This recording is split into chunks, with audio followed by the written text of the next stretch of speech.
আমাদের মধ্যে শুধু একটি ভুয়া প্রোগ্রাম ডেকে আমাদের ভাইদের মধ্যে সংঘর্ষ করার চেষ্টা করেছে।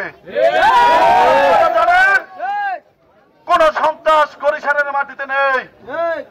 আপনারা জানেন ছাত্রদল যুবদল আমরা যারা নেতৃত্ব দিচ্ছি আমরা শফিকুর রহমান কিরণের দূর সময় থেকে আজ পর্যন্ত আমরা ঐক্যবদ্ধ আছি। শফিকুর রহমান কিরণের যদি আবারও কোনোদিন দুর্দিন আসে আমরাই তার পাশে থাকবো ইনশাআল্লাহ।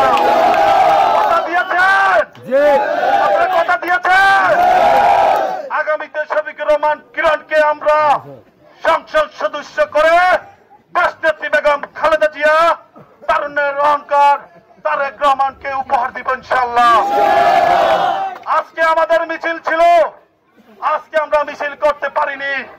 যদি আমরা মিছিল করতে পারতাম আপনারা জানেন বাংলা বাজার থেকে আমাদের হালিশহর থেকে বাংলা বাজার পর্যন্ত র্যালি ছিল, কিন্তু আমরা সেই র্যালিটি করতে পারি নাই। সারাদিন প্রশাসন ওসি সাহেব এবং থানার ইনচার্জ বিন্দু আমাদের বিনীতভাবে অনুরোধ করেছে আপনারা কোনো মিছিল করবেন না, তাই আমরা কোনো মিছিল করিনি। তারপরও জনস্রোত ঠেকাতে পারিনি। এটাই শফিকুর রহমান কিরণ ভাই জিয়া রহমান এর আদর্শের সৈনিকদের সফলতা গড়ে তুলতে পেরেছি, এটাই আমাদের সফল। কে কোন কুচক্রিমল কি করেছে সেটা দেখার বিষয় না। আমরা কোনো কমিটি লাগে না, আমাদের কোনো কমিটি লাগে না, আমরাই কমিটি।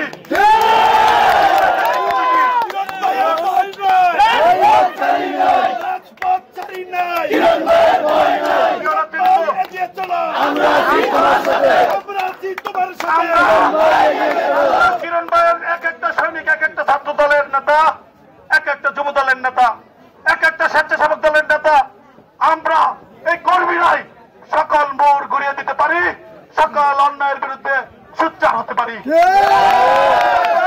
আমরা সকল নেতৃবৃন্দ আপনাদের পাশে আছি, কোনো ভয় নাই ইনশাআল্লাহ। এই বলে আমার বক্তব্য শেষ করছি। বাংলাদেশ জিন্দাবাদ, বাংলাদেশ জাতীয়তাবাদী দল জিন্দাবাদ, দেশনেত্রী বেগম খালেদা জিয়া জিন্দাবাদ, তারেক রহমান জিন্দাবাদ, আমাদের সকলের নেতা আল্লাহ শফিকুর রহমান কিরণ ভাই জিন্দাবাদ জিন্দাবাদ, শহীদ প্রেসিডেন্ট জিয়াউর রহমান মোবারক। আল্লাহ হাফেজ।